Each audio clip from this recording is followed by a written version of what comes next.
Assalamualaikum warahmatullahi wabarakatuh. Madayaw, umayong adlaw kaninyong tanan. Magandang araw sa inyong lahat. This year, the Office of the Vice President marks a momentous milestone, 90 years of dedicated public service to the Filipino nation.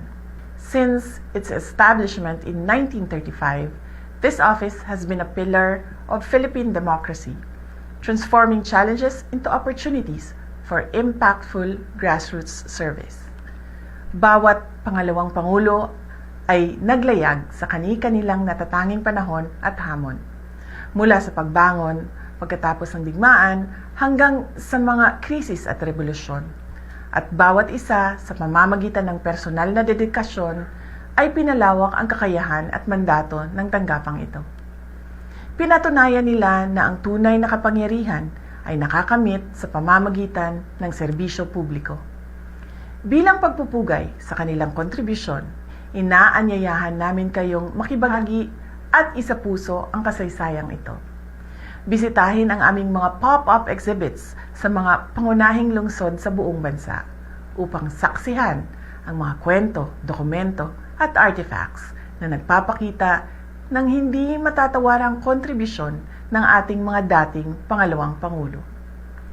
Our 90th anniversary celebration is a launchpad for the future.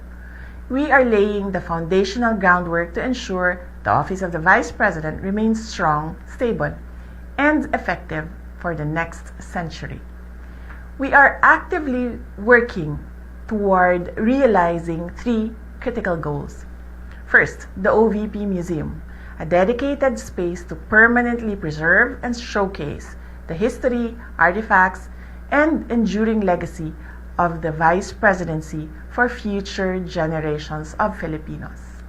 Second, a permanent OVP office, a stable, dedicated headquarters to enhance efficiency, reduce costs, and ensure uninterrupted, accessible service delivery regardless of administration. Lastly, the OVP Charter, a legislative initiative to formally define the mandate, functions, and capacity of the Office of the Vice President, ensuring that the authority earned through 90 years of service is constitutionally recognized and supported. These initiatives are our commitment to democratic institution building.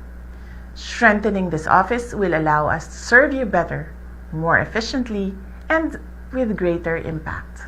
Join us in this momentous celebration and share your hope for the future of the Office of the Vice President. Sama-sama nating ipagdiwang ang 70 taon ng serbisyo ng tanggapan ng pangalawang Pangulo. Magtulungan tayong itaguyod ang kinabukasan ng ating bansa. Mahalin natin ang Pilipinas para sa Diyos sa bayan at sa bawat pamilyang Pilipino. Syukran.